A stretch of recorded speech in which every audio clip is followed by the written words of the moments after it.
आप सोचिए, 13वीं सदी का वक्त है। पूरी दुनिया के मुल्कों पर एक कहर टूट रहा है। एक ऐसी फोर्स जो जहां से गुजरती है बस तबाही छोड़ जाती है। शहर जल जाते हैं, लोग कत्ल हो जाते हैं और सब कुछ मिट्टी में मिल जाता है।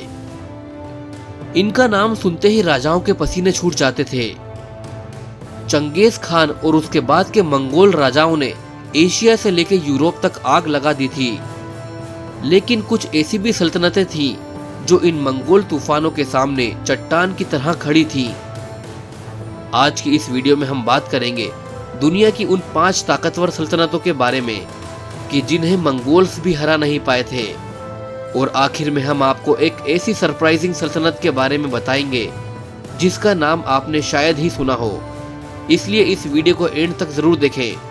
और अगर आप इस तरह की शानदार और इंटरेस्टिंग वीडियोस देखना पसंद करते हैं तो इस चैनल को सब्सक्राइब जरूर करें। नंबर 1 पर है दिल्ली सल्तनत। मंगोलों ने कई बार हिंदुस्तान पर चढ़ाई की। आपको जानकर हैरानी होगी कि 1297 से लेकर 1306 तक मंगोलों ने लगभग 6 बड़े हमले किए दिल्ली के खिलाफ।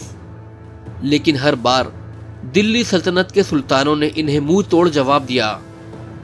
सबसे ज्यादा यादगार जंग थी अलाउद्दीन खिलजी के वक्त, जब उसके कमांडर जफर खान ने मंगोलों की एक बड़ी फौज को जरन मंजूर की लड़ाई में हरा दिया था।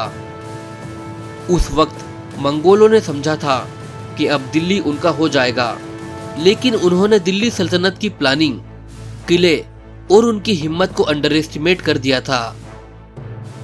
दिल्ली सल्तनत ने न सिर्फ खुद को बचाया बल्कि मंगोलों को हिंदुस्तान से हमेशा के लिए भगा दिया। ये एक पॉलिटिकल और मिलिट्री जीनियस की मिसाल थी। नंबर 2 पर है ममलूक सल्तनत, जो कि इजिप्ट और सीरिया की एक बड़ी सल्तनत थी। ममलूक सल्तनत के योद्धाओं ने मंगोलों को ऐसे रोका जैसा किसी ने कभी सोचा भी नहीं था। साल था 1260 और जगह थी एन जलूद का मैदान, जो आज फलस्तीन में है। मंगोलों ने बगदाद तबाह कर दिया था और उनका अगला निशाना था इजिप्ट। लेकिन यहाँ हुआ वो जो किसी ने सोचा नहीं था। सुल्तान कुतुज और उसके कमांडर बेबर्स ने मंगोल आर्मी को पहली बार दुनिया में प्रॉपर बैटलफील्ड में हराया। इस जंग ने मंगोलों के न रुकने वाले सिलसिले को रोक दिया था। इसके बाद मंगोलों ने दोबारा कभी ममलूक टेरिटोरी में घुसने की कोशिश नहीं की और ममलूकों ने पूरी मुस्लिम दुनिया में एक हीरो का स्टेटस पा लिया। दोस्तों, अब बात करते हैं एक ऐसे मुल्क की जहां मंगोल फिजिकली घुस नहीं पाए।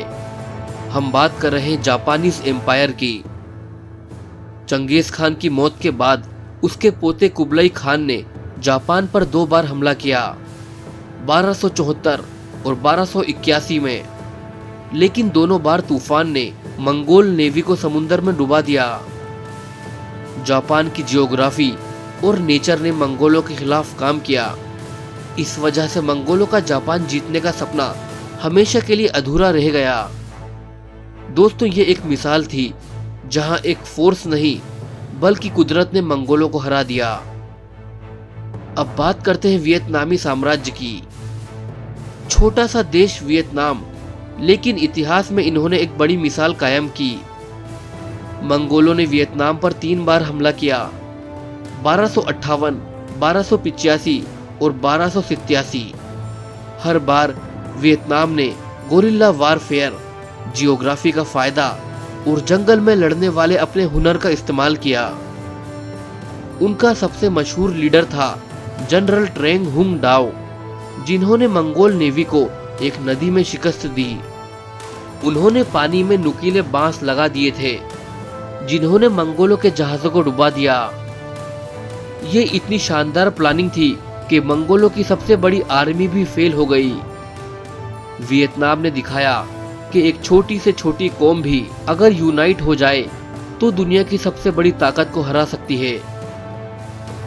दोस्तों, नंबर 5 पर आता है द किंगडम ऑफ हंगरी। आपको लग रहा होगा कि यूरोप तो मंगोलों के सामने टूट गया था, लेकिन एक देश ने मंगोलों का सामना किया और इस देश का नाम था हंगरी। 1241 में मंगोलों ने हंगरी पर बड़ा हमला किया और मोही की जंग जीत ली। लेकिन उसके बाद मंगोलों ने इस जीती हुई जगह को छोड़ दिया। लोग समझ नहीं पाए कि जीतने के बाद वापस क्यों चले गए मंगोल। इस बारे में कुछ इतिहासकार कहते हैं कि चंगेज खान का सक्सेसर मर गया था और इसी वजह से मंगोल कमांडरों को वापस जाना पड़ा था। लेकिन दूसरी कई थ्योरीज कहती हैं कि हंगरी के घने जंगल और वहां का एटमॉस्फेयर मंगोलों को रास नहीं आया। हंगरी एक ऐसी यूरोपियन कंट्री थी जो मंगोलों के तूफान के बाद भी खड़ी रही, बर्बाद हो गई लेकिन हारी नहीं। दोस्तों, जैसा कि हमने आपको वीडियो की शुरुआत में कहा था कि हम आपको एक सरप्राइजिंग सल्तनत के बारे में बताएंगे, तो उस सल्तनत का नाम था द सल्तनत ऑफ ओमान। एक और छोटी सी पावर जिसका जिक्र अक्सर इतिहास में नहीं होता। मंगोलों ने कभी ओमान तक हमला नहीं किया। एक थ्योरी ये भी कहती है कि वहां की जियोग्राफी और वहां के माहौल ने ओमान को सेफ बनाए रखा।